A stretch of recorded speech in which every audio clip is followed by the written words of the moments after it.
তো আজকে আমরা প্রোগ্রামিং জগতের দুটো দারুণ শক্তিশালী টুল নিয়ে কথা বলবো, মানে সেগুলোকে একদম সহজ করে বুঝব। টুল দুটো হলো গেট এবং গিটহাব।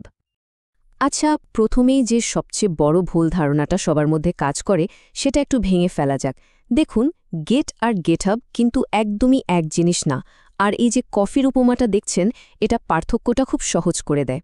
ভাবুন তো, গেট হলো কফিটা, আর গিটহাব হলো সেই কফি শপ যেখানে সবাই মিলে বসে ওই কফিটা এনজয় করে। মানে দুটো একে অপরের সাথে সম্পর্কিত, কিন্তু পুরোপুরি আলাদা। আচ্ছা, এই টুলগুলো কেন এত জরুরি সেটা বুঝতে হলে একটা খুব সাধারণ ঘটনার কথা ভাবা যাক। এমনটা কিন্তু প্রজেক্টে কাজ করার সময় প্রায়ই হয়। ধরুন, ঘন্টার পর ঘন্টা খেটে কোড লেখা হলো, মাসখানেক পর ক্লায়েন্ট কিছু নতুন পরিবর্তন চাইল, কয়েকদিন পর সেই ক্লায়েন্টই আবার ফিরে এসে বলল, আরে না, আগের ভার্সনটাই তো ভালো ছিল। ব্যাস, কি একটা ঝামেলায় পড়া গেল, তাই না? ঠিক এই ধরনের সমস্যার সমাধানের জন্যই কিন্তু গিট তৈরি করা হয়েছে। এটা অনেকটা প্রজেক্টের জন্য একটা টাইম মেশিনের মতো কাজ করে। ফলে কোনো কাজ হারিয়ে ফেলার বা কোনো দরকারি জিনিস মুছে ফেলার ভয় আর থাকেই না। আর হ্যাঁ, এই অসাধারণ টুলটি তৈরি করেছেন লিনাক্সের স্রষ্টা লিনাস তোরভালস।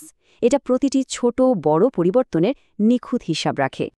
প্রশ্ন হল, গিট এত স্মার্টলি কাজটা করে কিভাবে এই টাইম ট্র্যাভেলের মতো জাদুটা সম্ভব হয়? এর আসল রহস্যটা কিন্তু লুকিয়ে আছে এর ৩ ধাপের একটা প্রক্রিয়ার মধ্যে। আর ব্যাপারটা অনেকটা কোনো পার্টিতে যাওয়ার প্রস্তুতির মতো। এই যে দেখুন, পুরো প্রক্রিয়াটা কি চমৎকারভাবে এখানে বোঝানো হয়েছে। প্রথমে ওয়ার্কিং ডিরেক্টরিতে কোড লেখা বা ফাইল তৈরির কাজটা সারা হয়। এরপর আসে স্টেজিং এরিয়া, যেখানে পরিবর্তনগুলো রিভিউ করা হয়। আর সবশেষে রেপোজিটরিতে সেগুলোকে পার্মানেন্টলি সেভ করা হয়, যেটাকে আমরা কমিট বলি। এই যে মাঝখানের স্টেজিং এরিয়া, এটাই কিন্তু গিটের সবচেয়ে বড় শক্তির জায়গা। ফাইনাল কমিট করার আগেই এখানেই ঠিক করা হয় কোন কোন পরিবর্তনগুলো একসাথে সেভ করা হবে। কিন্তু একটা ব্যাপার আছে, গিট তো মূলত একজন ডেভেলপারের ব্যক্তিগত কম্পিউটারের সমস্যার সমাধান করে। কিন্তু যখন একটা পুরো দল একসাথে কাজ করে, তখন কি হবে? তখন তো দেখা যাবে এক একজনের কাছে প্রজেক্টের এক একটা ভার্সন, যা থেকে একটা বড়সড় বিশৃঙ্খলা তৈরি হতেই পারে। আর ঠিক এখানেই এন্ট্রি হয় গিটহাবের। এটাকে বলা যেতে পারে কোডের জন্য বানানো একটা গুগল ড্রাইভ। এটা একটা সেন্ট্রাল অনলাইন হাব হিসাবে কাজ করে, যেখানে একটা টিমে সবাই কোনো রকম ঝামেলা ছাড়াই নিজেদের কাজের আপডেট একে অপরের সাথে শেয়ার করতে পারে। তবে গিটহাব কিন্তু শুধু ফাইল শেয়ার করার একটা জায়গা না। এটা ডেভেলপারদের একসাথে কাজ করার জন্য দুটো অসাধারণ সুপার পাওয়ার দেয়। আর সেগুলো হলো ব্রাঞ্চিং এবং পুল রিকোয়েস্ট। ব্যাপারটা বুঝতে হলে চলুন একটা ব্যস্ত রেস্টুরেন্টের রান্নাঘরের কথা ভাবা যাক। যে মূল পাত্রে রান্না করে কাস্টমারদের খাবার সার্ভ করা হচ্ছে, সেখানে নিশ্চয়ই কেউ নতুন কোনো রেসিপি টেস্ট করতে যাবে না, তাই তো? ব্রাঞ্চিং ঠিক এই কাজটাই করে।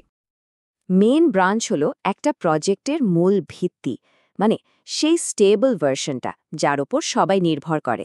এটাকে বলা যায় রেস্টুরেন্টের সেই অফিসিয়াল মেনু, যা সবার জন্য পরিবেশন করা হয়।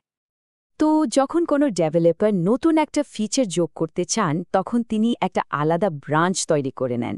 এটা হলো সেই পরীক্ষামূলক রান্নাঘরের মতো, যেখানে মূল প্রজেক্টের কোনো ক্ষতি করার ঝুঁকি ছাড়াই নিশ্চিন্তে নতুন কিছু নিয়ে কাজ করা যায়।